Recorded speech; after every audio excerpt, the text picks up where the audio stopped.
Welcome to my channel. ఈ వీడియోలో ఇప్పుడైందని వార్త వైఎస్ జగన్ కు పవన్ కళ్యాణ్ క్షమాపణలు పూర్తి వివరాలంటే వీడియోలో తెలుసుకుందాం. వీడియోని ఎక్కడే కానీ స్కిప్ చేయకుండా ఎండ్ వరకు చూడండి. అప్పుడు ఇన్ఫర్మేషన్ పూర్తిగా అర్థమవుతుంది. వీడియో చూస్తున్న ప్రతి ఒక్కరు వీడియోకి లైక్ చేయండి ఫ్రెండ్స్. అలాగే వీడియోని తోటి మిత్రులతో అయితే షేర్ చేయండి. కొత్తగా మన ఛానల్ చూస్తున్నారు సబ్స్క్రైబ్ చేసుకున్నట్లయితే దయచేసి మన ఛానల్ని సబ్స్క్రైబ్ చేసుకోండి. దీని ద్వారా నేను చేసే లేటెస్ట్ వీడియోస్ అన్ని మీ వరకు రీచ్ అవుతాయి. ఆలస్యం చేయకుండా వీడియోలోకి అయితే వెళ్ళిపోదాము. ఫ్రెండ్స్, ఇక విషయానికి వచ్చినట్లయితే తిరుమల శ్రీవారి లడ్డు ప్రసాదంపై చంద్రబాబు చేసిన ప్రచారం పట్ల సుప్రీంకోర్టు తీవ్ర ఆగ్రహం వ్యక్తం చేసింది. లడ్డు కల్తీపై ఆధారాలు లేకుండానే ఇంకా దర్యాప్తు ప్రారంభం కాకముందే మీడియా ముందుకు వచ్చి అలాంటి వ్యాఖ్యలు చేయడాన్ని సుప్రీంకోర్టు సైతం ప్రశ్నించింది.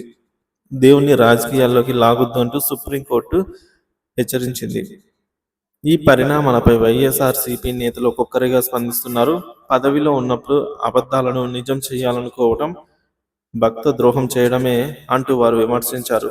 మహాప్రసాదానికి మలినం అంటగట్టాలని చంద్రబాబు చేసిన ప్రయత్నంపై సుప్రీంకోర్టు సరైన నిర్ణయం తీసుకుందని ప్రజలు స్వాగతిస్తున్నారు. ముఖ్యమంత్రిగా ఉండి సాక్ష్యాలు లేకుండా జంతువులకు వాడారని ఇలా చెప్తారు. శ్రీవారి ప్రసాదం విషయంలో అసత్య ప్రచారం చేయడం హిందుత్వ సంఘాలను ఆందోళనలకు గురి చేసింది. ఎల్లో మీడియా కూడా ఈ విషయ ప్రచారం చేసిందనమాట. సో దేవుణ్ణి వివాదాల్లోకి లాగడం సరికాదని ఎన్నిసార్లు చెప్పినా చంద్రబాబు వినలేదు. విచారణ లేకుండా చంద్రబాబు వ్యాఖ్యలు చేయడం ఏంటి? సుప్రీంకోర్టు స్పందించి ఈ మేరకు వాస్తవాలు బయటకు రావాలని అందరూ కోరుతున్నారు. స్వతంత్ర సంస్థ ద్వారా విచారణ జరపాలని చంద్రబాబును కూడా ప్రశ్నించాలని డిమాండ్ చేస్తున్నారు. సుప్రీంకోర్టు సిట్టింగ్ జడ్జి ద్వారా విచారణ జరిపితే వాస్తవాలు వెలుగులోకి వస్తాయని అయితే నమ్ముతున్నారు.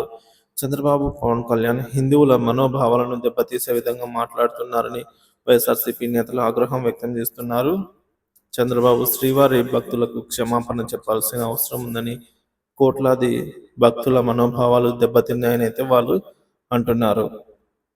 తప్పు ఆరోపణలు చేసి భక్తుల మనోభావాలతో ఆడుకోవద్దని కోరుతున్నారు. సుప్రీంకోర్టు విచారణ ద్వారా నిజ నిజాలు బయటకు వస్తాయని, దోషులను శిక్షించబడతారని ఆశాభావం వ్యక్తం చేస్తూ ఉన్నారు.